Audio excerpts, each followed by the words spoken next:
कृष्णा, आज एक बहुत ही बड़ी एकादशी है। इस एकादशी का नाम है पाप मोचनी एकादशी। चैत्र मास के कृष्ण पक्ष में आने वाली यह शक्तिशाली और दिव्य पाप मोचनी एकादशी के नाम से स्पष्ट हो जाता है कि सारे पापों को हरने वाली है, उन्हें नष्ट करने वाली है। ब्राह्मण पुराणों में वर्णन आता है कि एक बार युधिष्ठिर महाराज भगवान श्री कृष्ण से प्रश्न करते हैं कि चैत्र मास के कृष्ण पक्ष में आने वाली एकादशी की महिमा क्या है और इस एकादशी व्रत के पालन से क्या फल प्राप्त होता है। भगवान श्री कृष्ण कहते हैं, हे राजन, आपने सभी जीवों के हित के लिए यह प्रश्न किया है। मैं इस एकादशी के महिमा का वर्णन करता हूँ। ध्यान लगाकर सुनिएगा। इस एकादशी के प्रभाव से मनुष्य के सभी पाप नष्ट हो जाते हैं और ऐसा व्यक्ति बहुत ही गुणवान और धार्मिक बन जाता है। प्राचीन समय में एक बहुत ही सुंदर फूलों से सुशोभित वन था, जहाँ कई बार देवराज इंद्र और अप्सराएं विहार करने आती थी।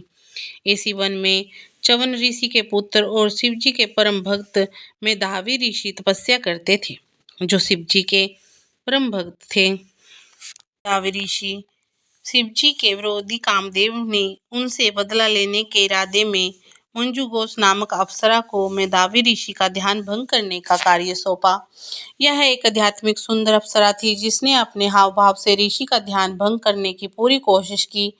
मन ही मन मंजू घोष ऋषि मेधावी का बहुत सम्मान करने लगी और उसे बयान होने लगा कि वह ऋषि क्रोध में आकर उसे श्राप न दे दे। लेकिन हिम्मत जुटाकर मंजू घोष ने ऋषि को अपनी ओर आकर्षित किया और ऋषि भी उसके प्रेम में पड़ गया और अपनी घोर तपस्या त्याग दी। वे दिन रात इसी अप्सरा के साथ रमण करते रहते। एक दिन मंजू घोष ने पुनर्देव लोक को प्रस्थान करने की अनुमति मांगी। इस पर ऋषि बहुत क्रोध आया और उन्हें समझा गया कि उन्होंने अपना सारा वक्त मंजू घोष से आकर्षित होने में व्यर्थ कर दिया है। उन्हें आत्मज्ञान हुआ कि उन्हें पाताल लोक में पहुंचाने का एकमात्र कारण मंजू घोष थी। अत्यंत क्रोधित होकर उन्होंने मंजू को पिशाचिनी होने का श्राप दे दिया।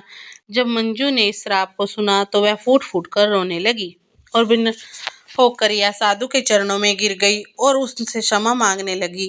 अत्यंत दुखी अवस्था में कांपते हुए उसने ऋषि से श्राप मुक्त होने का उपाय पूछा।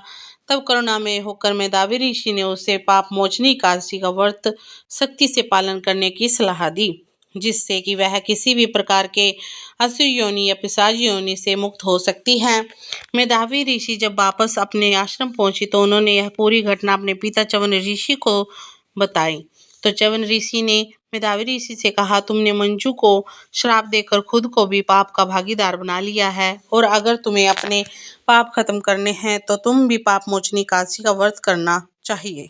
तब मेधावी ऋषि ने इस एकादशी का पालन किया और इस तरह से मेधावी ऋषि के सारे पाप नष्ट हो गए और व्रत का पालन करने से मंजू घोष की भी पिशाच योनि से मुक्ति मिल गई और वह अपने पूर्व स्वरूप को प्राप्त होकर स्वर्ग लोक लौट गई।